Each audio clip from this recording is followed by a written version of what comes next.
Ավելացել է անչափահասների կողմից կատարված հանցագործությունների թիվը։ Ըստ քննչական կոմիտեի 2025 թվականի ընթացքում քննվել է անչափահասների կողմից կատարված հանցագործությունների վերաբերյալ 464 քրեական վարույթ, նախորդ տարի 444 վարույթ էր։ Միաժամանակ ավելացել են անչափահասների նկատմամբ կատարված հանցագործությունները։ 2025-ին քննվել է 1529 վարույթ, նախորդ տարի 1374-ը։ Իրավաբան Նորայր Նորիկյանի խոսքով պատճառները կարող են տարբեր լինել, սակայն հիմնականում ուշադրություն պետք է դարձնել կրթական հաստատություններում կրթության որակին և մեր հասարակության ներսում տիրող ոչ ֆորմալ բարքերին։ Իմ խորին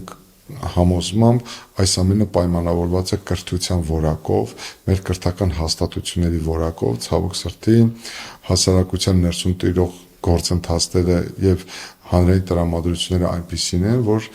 իմ կարծիքով չի կազմակերպվում այնպիսի կրթական գործընթաց։ Ըստ նրա, անչափահասների շրջանում տեղի ունեցող հանցագործությունների մեջ իր դերն ունի նաև ընդհանուր պատժողական քաղաքականությունը։ Փողոցային բարքերը, հանցավոր բարքերը, քրեական ենթամշակույթը, տղայական մակարդակով հարցեր լուծելու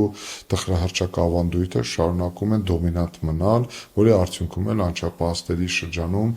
մեծացել է հանցավորության մակարդակը։ Նորիկյանի համոզմամբ անչափահասների շրջանում նկատվում են նաև թմրամիջոցների օգտագործման դեպքեր, դրանք ներթափանցել են նաև դպրոցներ։ Ինչ խոսա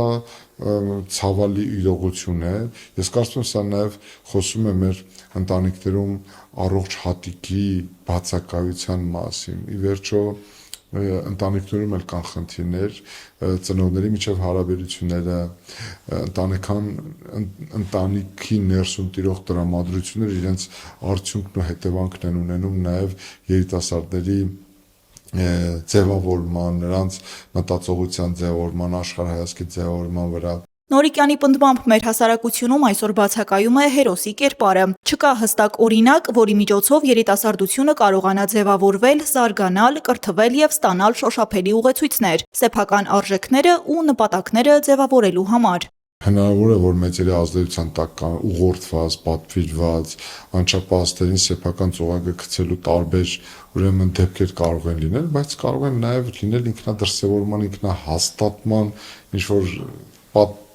պատանեկան ինչ-որ դրսևորումներ, որոնք վերջ-վերջո հանգեցնում են ողբերգությունների ու բերում են բացասական հետևանքների։ Այս պարագայում ըստ Նորիկյանի դպրոցը եւ իրավապահ մարմինները նույնպես պետք է կատարեն լուրջ գործառույթներ։ Նա ընդգծում է, որ անհրաժեշտ է ծնողների հետ իրականացնել արդյունավետ աշխատանք եւ փոխել փողոցում տիրող մթնոլորտը։ Փողոց ասելով երբեմն մարդիկ խուլիգանություն են հասկանում ենթատեքստով, այդ տղայական կռիվներն են ընկալում, բայց փողոցը ինքը պետք է նաև